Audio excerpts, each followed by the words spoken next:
Sorry, बहुत दिनों से मिल नहीं पाया मैं तुम लोगों से। हाँ, ये ज़रा सी चोट लग गई है मुझे। नहीं, पर अब ठीक है, मामूली सा घाव रह गया है यहाँ, बाकी सब ठीक है। वो जैसे हवा चलती है ना कभी तेज़, तो तुम लोगों की हड्डी पसली टूट जाती है, वैसे ही मुझे ज़रा सी चोट लग गई। एक्चुअली गोली लगी थी मुझे। हाँ, पर अब मैं ठीक हूँ, मामूली सा घाव रह गया बस। वैसे बात क्या है, तुम ऐसे सर झुकाए हुए क्यों खड़े हो? हाँ, अच्छा, समझ में आया, फिर से चमेली से झगड़ा हो गया है। मैंने कितनी बार तुमसे कहा है कि ये झगड़ा, दंगा फसाद वगैरह मत किया करो, ये सब चीज़ें इंसान करते हैं। अगर तुम इंसान जैसी हरकतें करोगे तो कोई तुम्हें फूल क्या समझेगा? क्या? एक सेकंड, ये बात नहीं है तो? ओ, तुम इस बात को लेकर शर्मिंदा हो कि जिस आदमी ने मुझ पर गोली चलाई वो यहाँ तुम्हारे पास से गुजर गया दरवाजे तक और तुम उसे रोक नहीं पाए।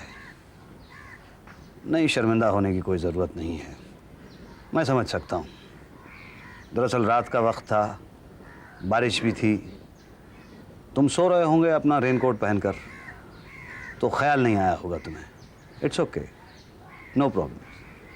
नहीं, मुझे ज़रा भी बुरा फील नहीं हुआ, रियली बिलीव मी, तुम दोस्त हो मेरे। यस, कुमार हमेशा बहुत ज़ोर से घंटी बजाता है, बाकी लोग भी आए हैं। हाँ, कैसे पता? गाड़ी रुकने के काफ़ी देर के बाद घंटी बजाई है उसने। अब ये कुछ नए लोग आए हैं और मैं इन सब का बॉस हूँ, तो थोड़ा रोब जमाने के लिए ज़रा रुक के जाऊँगा। हाँ, थोड़ी देर तुम्हारे पास ही रहता हूँ। ओके, आओ बैठो तुम लोग, आओ बैठो बैठो। Thank you. तुम लोगों के नाम नहीं याद है मुझे। अभय सिंह, नवाजुद्दीन, सीमा साठे, भगत सिंह राठौर। अच्छा, मुझे माफ़ करना, थोड़ी भुलक्कड़ हूँ इसलिए नाम याद करने में वक्त लगेगा। अरे कुमार, तुम नहीं बैठोगे? जी। ये रंग तुम पर बहुत अच्छा लगता है। Thank you ma'am. तुम लोग बैठो, मैं चाय बनाती हूँ। प्लीज मैडम, आप बेकार में परेशान मत होइए प्लीज। नहीं नहीं, नो फॉर्मेलिटीज, इसे अपना ही घर समझो। हाँ, बस एक बात कहूँगी कि एमडी से उसकी सेहत के बारे में कुछ मत पूछना। फिर हम यहाँ क्यों आए हैं मैम? अगर सर पूछेंगे तो हम क्या कहेंगे? यूं ही आपसे मिलने आए हैं ऐसा कह देना। एक्चुअली मैम, हम लोग पहली बार उनसे अनऑफिशियली मिलने आए हैं, इसीलिए थोड़े नर्वस हो रहे हैं। लेकिन मैम आपके साथ बिल्कुल कंफर्टेबल लग रहा है। पता नहीं सर से कहाँ से और कैसे बात शुरू करें।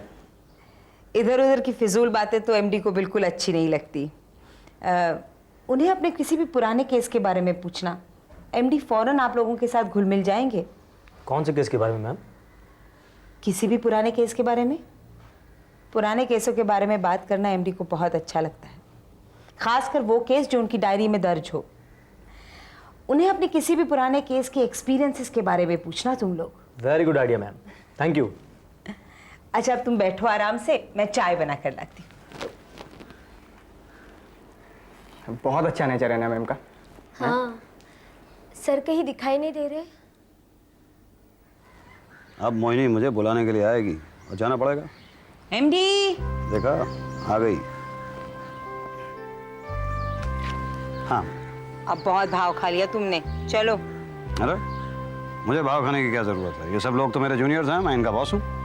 अच्छा बाबा, अब चलो, मैं चाय लाती हूँ, तुम उनसे मिल लो। सारे नए हैं, बहुत घबराए हुए हैं। घबराए हुए हैं? Very good. मनी, वैसे मैं तुमसे घबराता हूँ तो क्या हुआ? दुनिया में कुछ लोग तो हैं जो मुझसे भी घबराते हैं। नहीं मतलब, अब चलो। ओके। अच्छा दोस्तों, okay, bye, C you.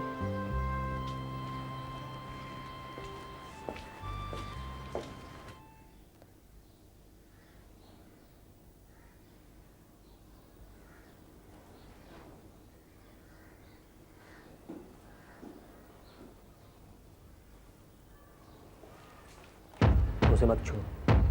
Sir की किसी भी पर्सनल चीज़ को बगैर उनकी इजाज़त के कोई नहीं छूता। जाओ बैठ जाओ। I am sorry. आप सब लोग नए हैं इसलिए बता रहा हूँ कि सर की किसी भी चीज़ को हाथ नहीं लगाना।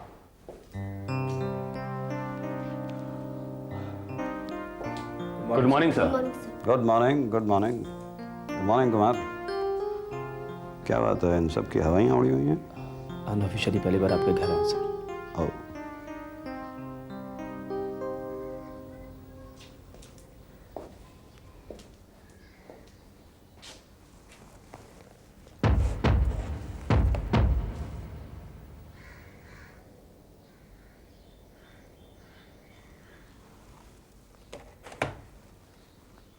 किसी ने मेरी डायरी को छुआ।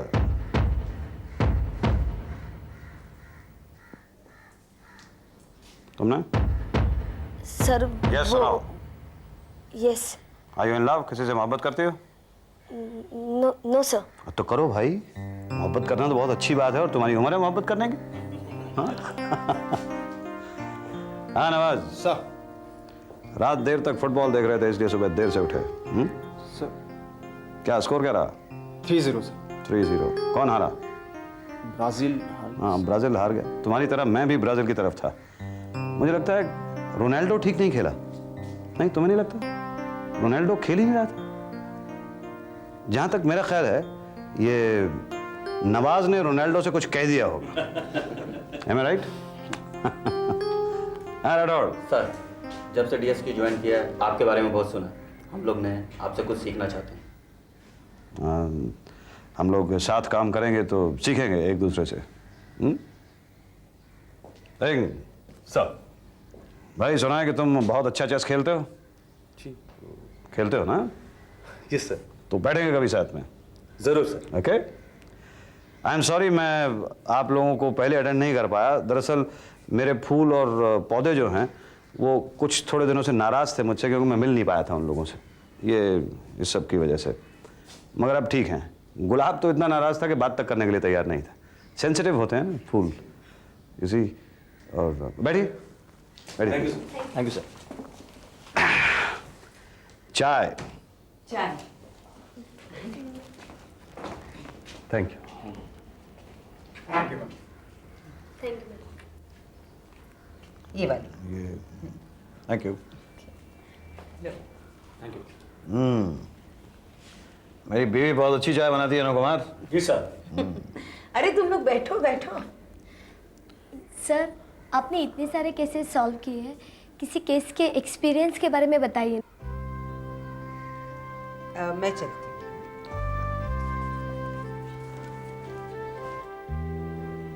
किसी केस के एक्सपीरियंस के बारे में? वैसे तुम सब लोग यहाँ पे मेरी सेहत के बारे में पूछने के लिए आए, लेकिन मोहिनी ने तुम्हें बता दिया कि ये मुझे पसंद नहीं है। उसने ये भी बताया कि अगर तुम लोग मुझे कंफर्टेबल महसूस कराना चाहते हो और खुद कंफर्टेबल महसूस करना चाहते हो तो मुझसे किसी पुराने केस के बारे में पूछ लो। Am I right? Right sir. ठीक है। मुझे वाकई पुराने केसेस के बारे में बात करना बहुत अच्छा लगता है। कुमार? सर। जिस केस के बारे में मैं बात करने जा रहा हूं उसमें तुम कुछ नहीं बताओगे क्योंकि तुम भी उस केस में इन्वॉल्व थे। Okay sir. एसएस जी। जरा डायरी देना मुझे। Thank you. और ये केस जो मैं आप लोगों को सुनाने जा रहा हूं उसको कहानी की तरह नहीं सुनाऊंगा, स्टेजेस में सुनाऊंगा और तुम सब लोग उस केस को सॉल्व करने की कोशिश करोगे। ओके?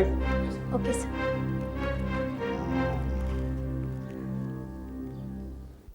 सन 1995 की बात है। गर्मियों का मौसम था। मैं और मोहिनी छुट्टियां बिताने के लिए डलहौजी गए हुए थे। डलहौजी में प्रोफेसर गोंजाल्वेज नाम के एक साइंटिस्ट रहा करते थे जो दुनिया में अपनी इन्वेंशंस के लिए बहुत मशहूर थे, लेकिन वहाँ डलहौजी में रहते हुए गुमनाम सी जिंदगी जी रहे थे। एक बहुत इंपॉर्टेंट रिसर्च कर रहे थे। एक दिन अचानक प्रोफेसर गोंजाल्वेज की संदिग्ध मतलब मिस्टीरियस हालात में मौत हो जाती है। May I come in, sir?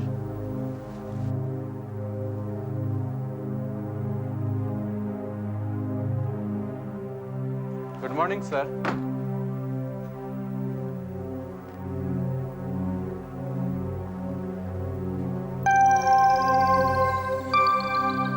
Sir,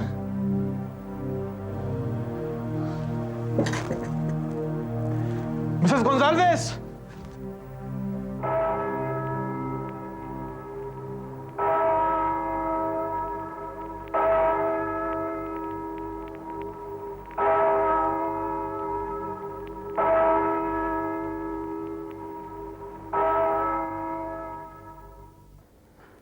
sir, professor किस सब्जेक्ट पे रिसर्च कर रहे थे? किसी को नहीं मालूम। मतलब ये कोई सीक्रेट रिसर्च थी? हाँ, एक तरह से कहा जा सकता है। जो भी लोग प्रोफेसर के साथ काम कर रहे थे उनमें से किसी को भी नहीं मालूम है कि प्रोफेसर किस सब्जेक्ट पे रिसर्च कर रहे थे। डेड बॉडी सबसे पहले जिसने देखी वो कौन था सर? प्रोफेसर का नौकर रघु, जिसने दरवाज़ा खोला था। सर प्रोफेसर की फैमिली में और कौन कौन थे? प्रोफेसर की बीवी और उनका नौकर। सर उनकी मिसेस हाउसवाइफ थी? यस। रघु भी वहीं रहता था? हाँ, उनके साथ रहते थे। रघु ने जब प्रोफेसर की लाश देखी तो मिसेस गोंजाल्वेस कहाँ थी सर? मिसेस गोंजाल्वेज अपने कमरे में थी, पूजा कर रही थी। और प्रोफेसर की लाश रघु को कहाँ मिली सर? प्रोफेसर की स्टडी में। रघु वहाँ क्या करने गया था? रघु वहाँ सुबह की चाय देने के लिए गया था, अखबार देने के लिए गया था। वक्त क्या रहा होगा? वक्त यही सुबह के कोई 6 बज रहे होंगे। मौत के वक्त उन्होंने क्या पहन रखा था सर? प्रोफेसर ने क्या पहने हुए थे Kumar? Pant shirt waistcoat और जूते। पैंट शर्ट वेस्ट कोट और जूते सुबह के 6 बजे? हैरानी की बात है, सुबह 6 बजे पहली चाय से पहले प्रोफेसर सूट पहनकर तैयार थे। स्ट्रेंज। ऐसा भी हो सकता है कि प्रोफेसर सूट पहन के ही सो गए हो सकता है। अच्छा, प्रोफेसर की उम्र क्या रही होगी? यही कोई 45 बरस के आसपास। लाश का पोस्टमार्टम हुआ था सर? हाँ, पोस्टमार्टम तो हुआ था भाई। पोस्टमार्टम रिपोर्ट क्या थी? पोस्टमार्टम रिपोर्ट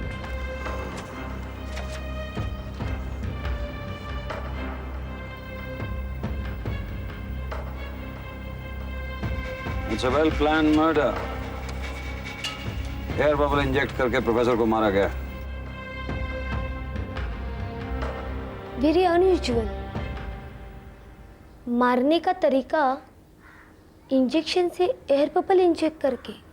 और इससे तो ये जाहिर होता है कि कातिल मेडिकल साइंस का जानकार है, क्योंकि पोस्टमार्टम रिपोर्ट के मुताबिक मौत 10-11 हाँ एग्जैक्ट 11 बजे हुई।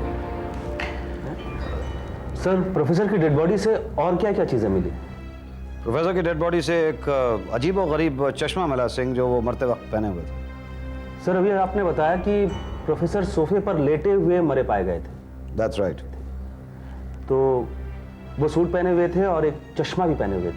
हाँ, लेकिन ये चश्मा कोई मामूली चश्मा नहीं था। इसमें जिस तरह से कैमरे के अंदर फ्लैश लाइट होती है, वैसी एक फ्लैश लाइट इस चश्मे के साथ लगी हुई थी एक तरफ। चश्मे में कैमरे जैसी फ्लैश लाइट? और कोई खास अनयूजुअल बात सर? अनयूजुअल बात, हाँ, इस चश्मे के साथ साथ प्रोफेसर एक खास तरह के कॉन्टैक्ट लेंसेज भी पहने हुए थे। चश्मा और कॉन्टैक्ट लेंसेज दोनों साथ में? यस। हाँ, एक बात और। प्रोफेसर जब लेबोरेटरी जा रहे थे तो उनकी कार का एक्सीडेंट हो गया था। Accident sir? हो सकता है एक्सीडेंट ना हो, प्रोफेसर को किसी ने जान से मारने की कोशिश की गई। हो सकता है। सर, अभी आपने बताया कि प्रोफेसर लेबोरेटरी जा रहे थे, तो लेबोरेटरी में उनके साथ और भी लोग काम करते होंगे? That's right Singh.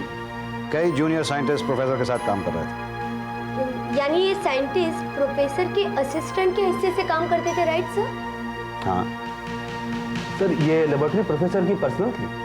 हाँ। सर, लैब के स्टाफ में और कौन कौन थे? लेबोरेटरी स्टाफ में और कौन कौन था? Professors laboratory.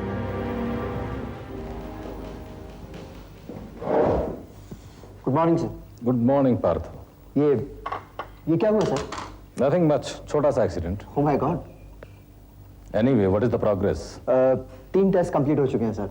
Good. चौथे और फाइनल टेस्ट के बाद डिसीजन ले लेंगे हम। Right. I am trying to do my best sir. कोई जल्दी नहीं है, take your own time. Thank you.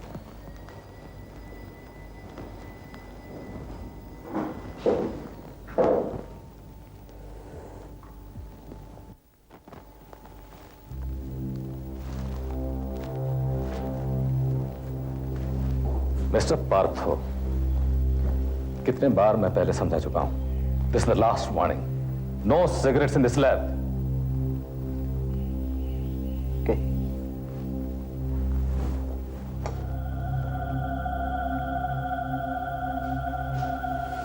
बताऊंगा इसे।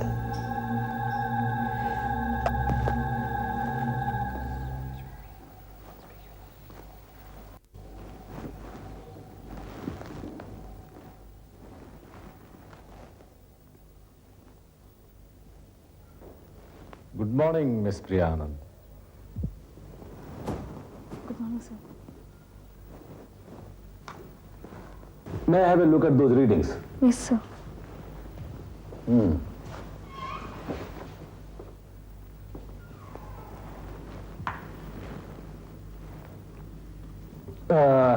I'm very uncomfortable here. Not जरा ठीक कर दोगे तुम प्लीज?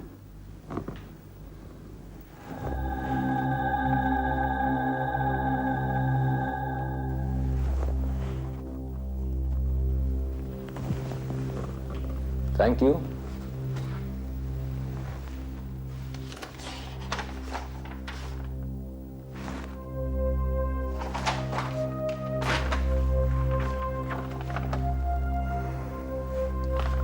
मोहब्बत करना बहुत अच्छी बात है, लेकिन सही इंसान के साथ।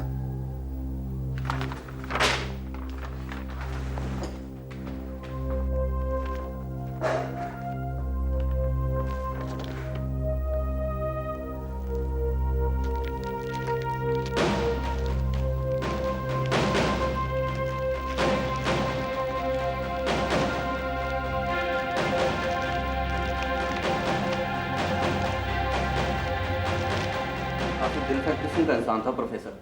Yes, he was a flirt. Jayant Shinde Priya को चाहता था और ये बात शायद प्रोफेसर को पसंद नहीं थी। तुम इस नतीजे पे कैसे पहुंचे सिंह? उस नोट से सर, जिसे प्रोफेसर ने जला दिया था और जिस पर प्रिया आई लव यू लिखा हुआ था। गुड। नवाज? सर, प्रोफेसर और पार्थो के बीच रिलेशन भी ठीक नहीं थे। यानी सर लैब में किसी के साथ भी रिलेशन अच्छे नहीं थे प्रोफेसर के। एसएस? जयंत को प्रोफेसर का प्रिया के साथ फ्लर्ट करना अच्छा नहीं लगा। यानी कहीं ना कहीं इन सभी की किसी वजह से प्रोफेसर से दुश्मनी थी। लेकिन सर, वो औरत कौन थी जो प्रोफेसर के साथ लैब में आई थी? वो औरत डॉक्टर प्रोमिला मुखर्जी, प्रोफेसर की सबसे करीबी रिसर्च असिस्टेंट। तब तो डॉक्टर प्रोमिला प्रोफेसर के रिसर्च के बारे में सब कुछ जानती थी। नहीं सिंह, बावजूद इसके कि डॉक्टर प्रोमिला मुखर्जी प्रोफेसर गोंजाल्वेस के बहुत करीब थी, रिसर्च के बारे में वो कुछ नहीं जानती थी। हालांकि काफी वक्त वो प्रोफेसर के घर पे रहा करती थी।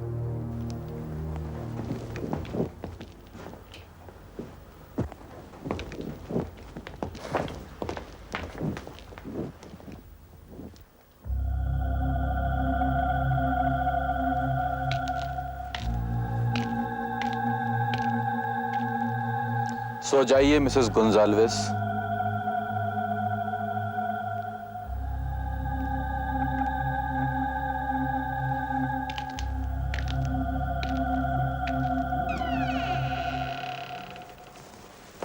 जयंत शिंदे। क्यों? कत्ल का सबसे स्ट्रांग मोटिव उसी के पास है। लेकिन इतनी सी बात के लिए कोई कत्ल नहीं करता। गुस्से में इंसान कुछ भी कर सकता है। नहीं, ये कोई लॉजिक नहीं हुआ। इस बिना पर किसी को कातिल नहीं साबित किया जा सकता। एक जीनियस साइंटिस्ट जो डलहौजी में गुमनाम जिंदगी बिता रहा, उसके कत्ल के पीछे और क्या लॉजिकल वजह हो सकती है? प्रोफेसर की रिसर्च? लेकिन रिसर्च के बारे में तो कोई नहीं जानता था। क्या पता अगर कोई जानता हो तो भी प्रोफेसर के मौत से उसे हासिल क्या हो जाएगा? कोई दूसरा साइंटिस्ट या कोई संस्था जो प्रोफेसर की इस रिसर्च को रोकना चाहती हो? No no no no. जिस ढंग से प्रोफेसर का कत्ल हुआ है उससे यह साबित होता है कि कातिल उनके कोई करीबी है। मतलब ये कि प्रोफेसर की स्टडी में घुसकर किसी अनजान आदमी का इंजेक्शन दे सकना इम्पॉसिबल है। कातिल ने कत्ल करने के लिए हथियार की बजाय इंजेक्शन का ही सहारा क्यों लिया? You're right, Rathore. ये बहुत इंपॉर्टेंट सवाल है। अगर कोई बाहर का आदमी होता तो गोली भी मार सकता था। लेकिन ये भी तो हो सकता है कि प्रोफेसर को कोई बीमारी हो। इससे साबित क्या होगा? साबित कुछ नहीं होता, लेकिन पता चल जाता है कि इंजेक्शन उनकी मर्जी से दिया गया या जबरदस्ती। हो सकता है सर को कोई इंजेक्शन मिला भी हो। हाँ, तो किस नतीजे पे पहुंचे आप लोग? आई एम श्योर सर, कातिल जयंत शिंदे है। इतनी जल्दबाजी मत करो सिंह, अभी बहुत इंफॉर्मेशन बाकी है। लेकिन सर मुझे नहीं लगता, मुझे लगता है कि कातिल प्रोफेसर के बहुत करीबी आदमी है। वजह? वजह सर, वजह गैस। नो नेवर नवाज, तुम डिटेक्टिव की जबान नहीं बोल रहे हो। डिटेक्टिव सिर्फ फैक्ट्स, लॉजिक्स और सबूतों पर काम करते हैं। Sorry sir.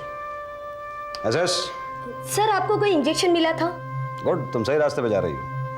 इंजेक्शन तो मुझे एक मिला था, लेकिन वो इंजेक्शन वो नहीं था जिससे कातिल ने कत्ल किया था। प्रोफेसर को दफनाने के वक्त आप वहाँ मौजूद थे सर? हाँ, मैं वहाँ मौजूद था। उस वक्त वहाँ कौन कौन आया था? प्रोफेसर के फ्यूनरल पे कौन कौन आया था? डॉक्टर प्रमिला मुखर्जी थी। पार्थो? पार्थो नहीं था। जयंत? जयंत था वहाँ। प्रिया आनंद?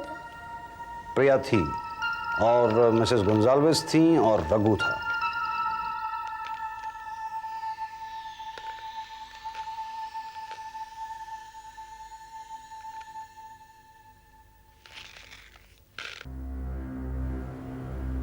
यानी सर पार्थो के अलावा वहाँ सब मौजूद थे? That's right. सर प्रोफेसर को कोई बीमारी थी? हाँ, प्रोफेसर को बहुत सिवियर डायबिटीज थी, वो रोज इंसुलिन का इंजेक्शन लिया करते थे। सर आपको जो इंजेक्शन मिला था उसमें कौन सी मेडिसिन थी? इंसुलिन। इंसुलिन का इंजेक्शन प्रोफेसर को कौन देता था सर? उनकी बहुत करीबी असिस्टेंट डॉक्टर प्रमिला मुखर्जी। ये खबर आपको कहाँ से मिली सर? ये खबर मुझे प्रोफेसर की बीवी मिसेस गोंजाल्वेस ने दी। कौन देता था उन्हें इंजेक्शन? उनके असिस्टेंट डॉक्टर प्रमिला मुखर्जी। जी। आपको मालूम होगा शायद कि डॉक्टर साहब को इंजेक्शन से एयर बबल दे के मारा गया। जी हाँ, डॉक्टर्स ने तो यही बताया। आपका क्या ख्याल है कि कौन हो सकता है जिसने प्रोफेसर साहब का कत्ल किया? God knows, I can't say. Anyway, thanks very much. I am very sorry to trouble you, लेकिन मुझे आप इजाज़त दें तो मैं प्रोफेसर साहब की स्टडी देखना चाहूँगा। श्योर। आप आराम करें, please take care. Thanks. Thank you.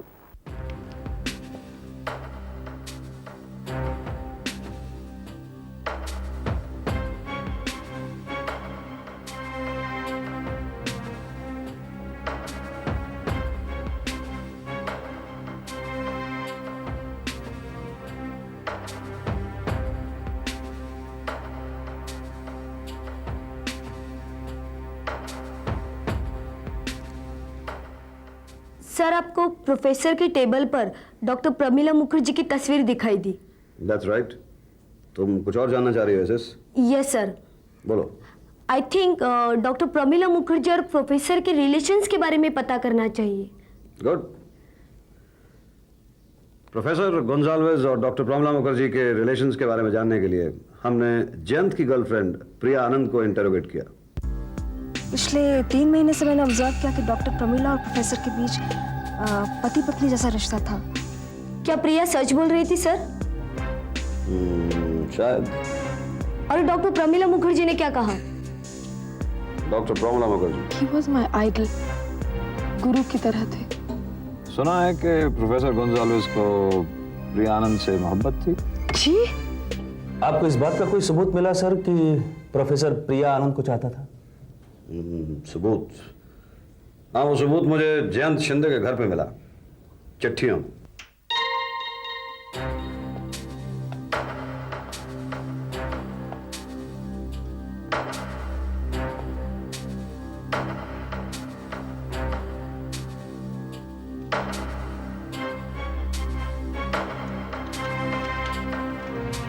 आपने जयंत से पूछताछ की थी सर? हाँ सिंह, जयंत से पूछताछ की। जयंत प्रोफेसर गोंजाल्वेस से नफरत करता था। उसका मानना था कि प्रोफेसर के साथ जो भी लड़की काम करती है, प्रोफेसर उस पर बुरी नजर रखता है। प्रिया ने इस बारे में क्या कहा था सर? प्रिया से सच उगलवाना थोड़ा मुश्किल जरूर था, लेकिन फाइनली हमने उगलवा लिया। टॉर्चर किया होगा, 3rd डिग्री का यूज किया होगा आपने सर। सिंह, ये टॉर्चर 3rd डिग्री हम लोग इस्तेमाल नहीं करते हैं। हम लोगों के काम करने का तरीका अलग है। सर नए आए हो, साथ काम करोगे तो जान जाओगे। प्रिया आनंद को हमने साइकोलॉजिकल ट्रीटमेंट दिया।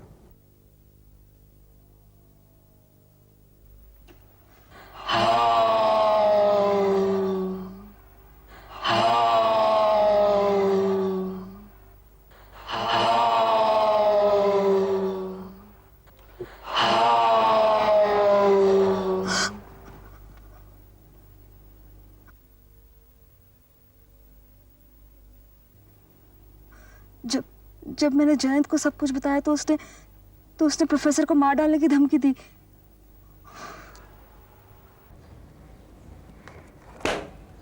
इसका मतलब सर, प्रिया को जो लेटर प्रोफेसर ने लिखा और जब जयंतो ने उस लेटर को पढ़ा तो उसने प्रोफेसर को जान से मारने की धमकी दी। राइट। सर क्या लिखा था उस लेटर में? क्या लिखा था उस लेटर में? कुमार साहब, बताना क्या लिखा था उस लेटर में? प्रोफेसर ने लिखा था, मोहब्बत करना अच्छी बात है मगर सही आदमी से। तुम खूबसूरत हो, जवान हो, हसीन हो, चाहो तो कहां से कहां पहुंचा सकता हूं तुम्हें। इसका मतलब ये है कि प्रोफेसर करियर बनाने और बिगाड़ने के नाम पर लड़कियों को एक्सप्लॉइट करता था, राइट सर? एक मिनट, ये भी पॉसिबल है कि डॉक्टर प्रोमिला मुखर्जी वाकई प्रोफेसर से मोहब्बत करती है, मगर जब उसने अपनी आंखों से प्रिया के साथ प्रोफेसर को फ्लर्ट करते हुए देखा तो वो प्रोफेसर से नफरत करने लगी। लेकिन इससे साबित क्या होता है सिंह? शायद इसी नफरत की वजह से डॉक्टर प्रोमिला ने प्रोफेसर का कत्ल कर दिया है। प्रोफेसर को इंसुलिन का इंजेक्शन डॉक्टर प्रमिला मुखर्जी ही देती थी। राइट। डॉक्टर प्रमिला मुखर्जी के पास कत्ल करने की वजह तो है, लेकिन किस वजह से वो कत्ल करेगी उस वजह को आप लोग नजरअंदाज कर रहे हैं। क्या मोहब्बत वजह नहीं हो सकती सर? हो सकती है राठौड़, लेकिन डॉक्टर प्रमिला मुखर्जी जैसी औरत के लिए नहीं। अगर हम एक सेकंड के लिए मान लें कि डॉक्टर प्रमिला मुखर्जी ने ही कत्ल किया है, तो मेरे ख्याल में मोहब्बत से बहुत ज़्यादा अहम वजह कुछ और है उसके पास। जैसे सर? ठीक।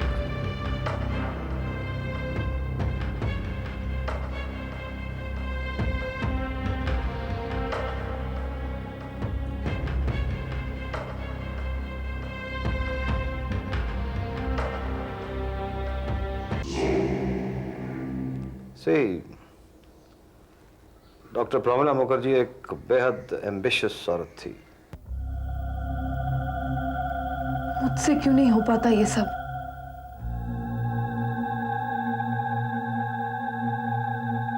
ओह, वो प्रोफेसर की तरह बनना चाहती थी डॉक्टर प्रमिला मुखर्जी, एम्बिशियस। आपने ठीक कहा था सर, डॉक्टर प्रोमिला के पास सबसे स्ट्रांग मोटिव है। तो इन हालात में आप लोगों का अगला मूव क्या होगा राठौड़? सर, उस इंजेक्शन की तलाश जिससे प्रोफेसर को मारा गया। उससे क्या फायदा होगा? अगर उस इंजेक्शन पर डॉक्टर प्रोमिला के फिंगरप्रिंट्स मिलते हैं तो कातिल डॉक्टर प्रोमिला है। गुड। सिंह? लेकिन सर, उस इंजेक्शन की मिलने की कोई गारंटी नहीं। हो सकता है कातिल ने उसे तोड़ फोड़ के फेंक दिया हो या फिर कहीं छुपा दिया हो। यस, इट इज पॉसिबल, मुमकिन है। तो इस केस में तुम क्या करोगे?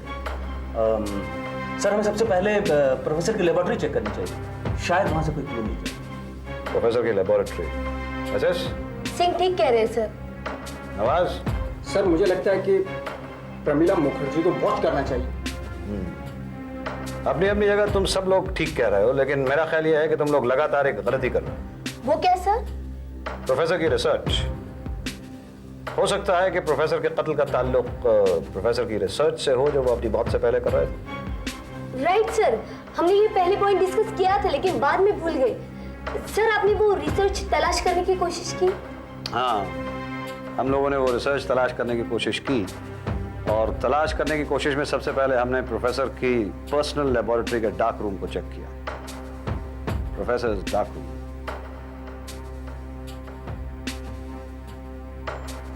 मगर वहां मुझे रिसर्च से रिलेटेड तो कुछ नहीं मिला। हाँ, सिगरेट बट्स मिले, कागज में सिगरेट की तंबाकू की स्मेल मिली, और एक सर्टिफिकेट मिला नर्सेस ट्रेनिंग स्कूल का, और एक पुराना ब्लैक एंड व्हाइट फोटो मिला। मैंने नर्सेस ट्रेनिंग स्कूल के रिटायर्ड डॉक्टर गनेरी वाला से मुलाकात की। उन्होंने बताया कि ये नर्स उनकी फेवरेट नर्स थी, मगर अब वो कहाँ है इस बारे में वो कुछ नहीं जानते थे। उस ब्लैक एंड व्हाइट फोटोग्राफ से आपको कुछ हासिल हुआ सर? सिंह, वो ब्लैक एंड व्हाइट फोटोग्राफ, वो सर्टिफिकेट, वो नर्स, ये सब इस स्टेज पर मेरे लिए एक सवाल थे। सर, आपने डॉक्टर प्रमिला मुखर्जी के घर की तलाशी नहीं ली? Good, of course. मैंने डॉक्टर प्रमिला मुखर्जी के घर की तलाशी ली।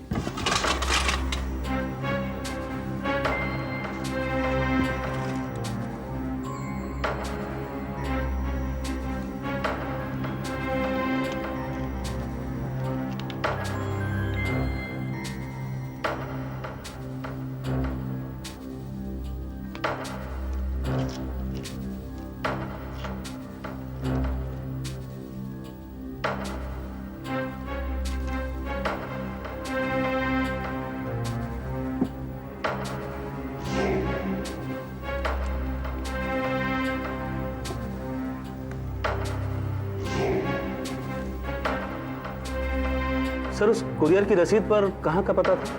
लंदन के एक साइंटिफिक इंस्टीट्यूट पर। और उस नेगेटिव में किसकी तस्वीर थी सर? प्रोफेसर गोंजाल्वेज की। उस कुरियर की रसीद से कुछ मदद मिली सर? हाँ, हमें उस ओरिजिनल कुरियर की रिसीट की जेरोक्स कॉपी पार्थो के पास से मिली। इसी डॉक्टर प्रोमिला मुखर्जी के यहाँ से जो रसीद हमें मिली थी उसमें सिगरेट की स्मेल थी। और पार्थो सिगरेट पीता था? That's right. पार्थो हमारी हिरासत में था, फिर हमने पार्थो को इंटेरोगेट किया। Right.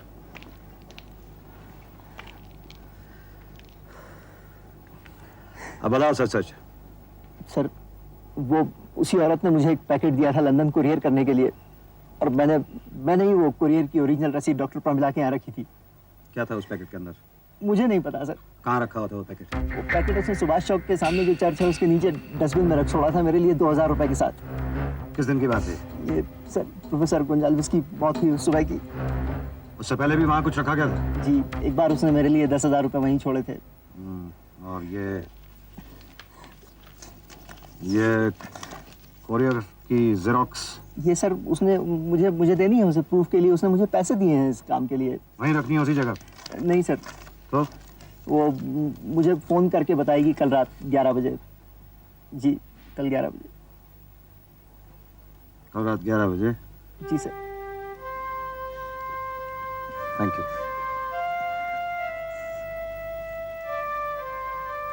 Thank you sir. Professor Gonsalves की रिसर्च डॉक्टर प्रोमिला मुखर्जी के नाम से लंदन की साइंटिफिक इंस्टीट्यूट में दर्ज है। पार्थो ने हमें बताया कि जिस औरत ने उससे प्रोफेसर की रिसर्च चोरी करने का सौदा किया था वो औरत बंगला जबान में बात करती थी। बंगाली? डॉक्टर प्रोमिला भी तो बंगाली थी। That's right. एक क्लू मैं आप लोगों को और देता हूं। जो नेगेटिव हमें डॉक्टर प्रोमिला मुखर्जी के घर से मिला था, जब हमने गौर से उस नेगेटिव को देखा तो पता चला कि उसमें प्रोफेसर गोंजाल्वेज की तस्वीर थी। प्रोफेसर गोंजाल्वेज गले में एक क्रॉस पहने हुए थे, लेकिन जब हम लोगों को डॉक्टर गोंजाल्वेज की डेड बॉडी मिली उस वक्त वो क्रॉस उनकी डेड बॉडी पर नहीं था। That's it. अब आप लोग सोचिए, तय कीजिए कि कत्ल किसने किया। मैं 5 मिनट बाद वापस आऊंगा। Okay? Right sir. Ram Kumar. Sir.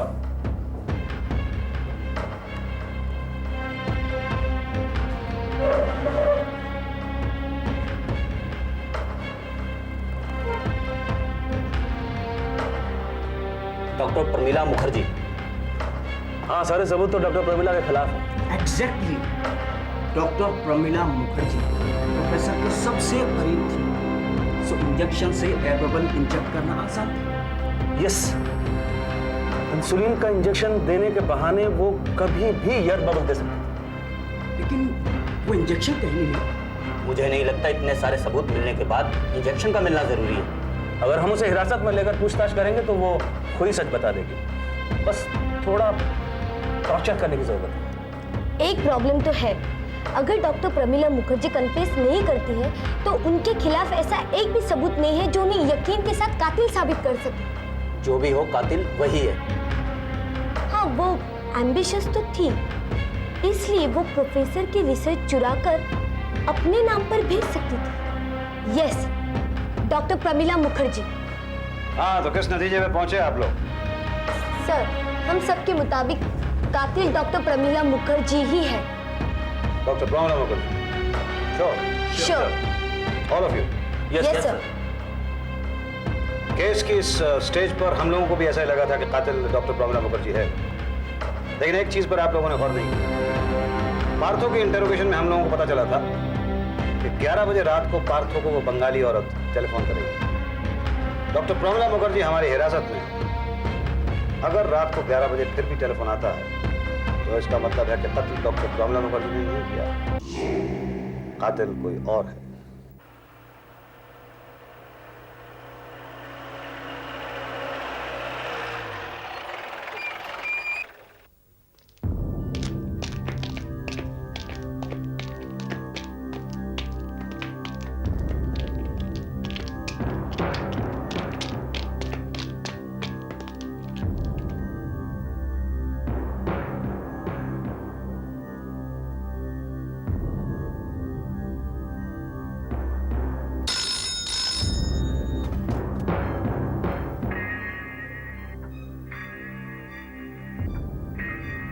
Hello hello Partho मित्रा বলো ওর কাছে রসিদটা পৌঁছে দিয়েছো? হ্যাঁ আমার কপি? দেখো দেখো এখন আমি তোমার সঙ্গে কথা বলতে পারবো না। তুমি তুমি একটু পরে আবার ফোন করো। হ্যাঁ ঠিক আছে, কাল সকালবেলা 6টার সময়। হ্যালো হ্যালো হ্যালো ওর কাছে রসিদটা পৌঁছে দিয়েছো? হ্যাঁ আমার কপি? टेलीफोन रिकॉर्ड करके गौर से सुनने पर एक और आवाज सुनाई दी। मुझे ख्याल आया कि ये आवाज मैंने प्रोफेसर गोंजाल्विस के घर पे सुनी थी।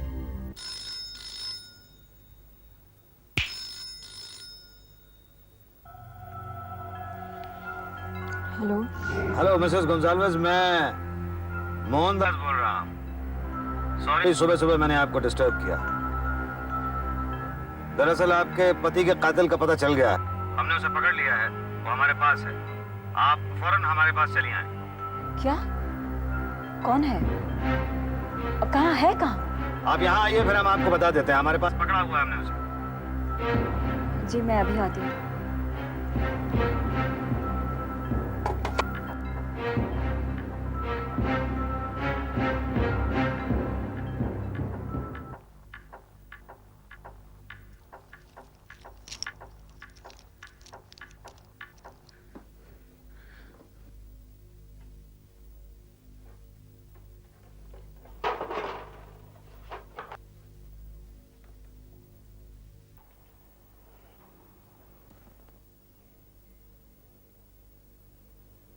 कुमार, इस पे किसके फिंगरप्रिंट्स हैं पता करना। Yes sir. मिसेस गोंजाल्विस, शादी से पहले Elsa Fonseca, expert nurse, doctor Ganeriwala कहते हैं कि आप बहुत ही अच्छी तरह से इंजेक्शन लगाते हैं, सो स्मूथ से। आप अपने पति और डॉक्टर प्रमिला मुखर्जी की नजदीकियों को बर्दाश्त ना कर पाए और आपने अपने पति का कत्ल कर दिया।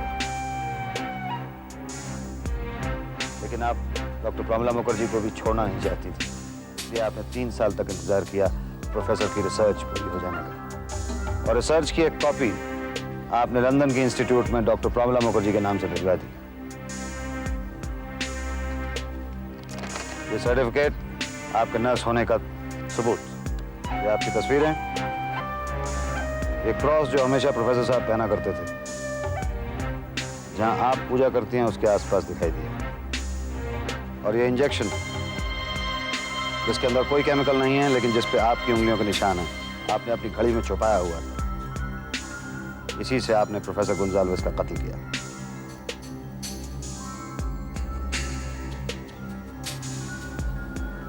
और अफसोस, प्रोफेसर साहब की अपनी रिसर्च ही आपके आड़े आ गई। प्रोफेसर साहब की आंखों में डले हुए लेंस ने आखिरी लम्हों में आपकी तस्वीर खींच ली। मिसेस गोंजाल्विस, बड़ा अजीब इत्तेफाक है, मरने वाला अपने ही कातिल को अपनी ही आंखों में उतार कर सामने पेश कर दिया। What an irony. To click one's own killer. Arrest her. तुम लोग बहुत थक गए होगे सोच सोच कर। चलो थोड़ी चाय और सैंडविचेस ले लो। बहुत थैंक यू। मैंने बहुत अच्छे वक्त पे आई हो तुम। हम तुम्हारा इंतजार कर रहे थे चाय के साथ सैंडविचेस, क्योंकि केस तो हमारा सॉल्व हो गया। केस सॉल्व हो गया? हाँ। केस अभी सॉल्व नहीं हुआ मैम। मतलब? केस सॉल्व होने के बाद याद है साहब, मैम हमें ढूंढ रही थी। हाँ मुझे याद है। वो कुमार, उसके बारे में बात करने की क्या जरूरत है? उसका केस से तो कोई ताल्लुक था नहीं। कुमार तुम मुझे बताओ। याद कीजिए मैम, जब आप हमें ढूंढ रही थी तो हम कहाँ थे?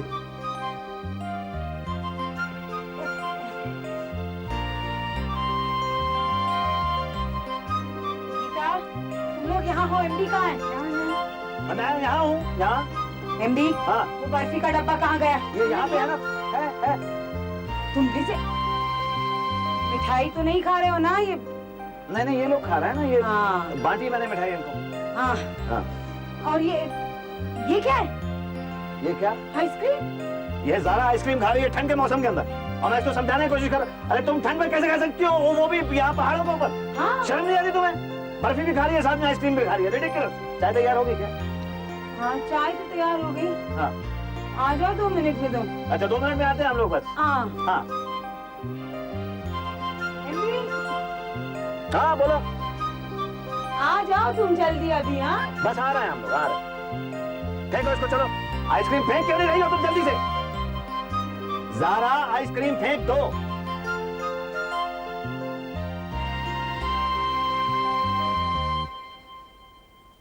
अच्छा, तो तुमने मुझसे छुपकर आइसक्रीम खाई थी? हाँ वो नहीं मोहिनी, वैसे भी केस सॉल्व करने के बाद एक आइसक्रीम खाना तो अलाउड है ना। और आइसक्रीम मैं नहीं लेके आया था, ये लोग लेके आए थे, है ना कुमार? जी सर। सर, ये सब लोग जो उस समय आपके साथ थे, वो सब कहाँ चले गए? कहाँ चले गए? एसएस, हम सब लोग बहते हुए दरिया में शहतीरियों की तरह हैं।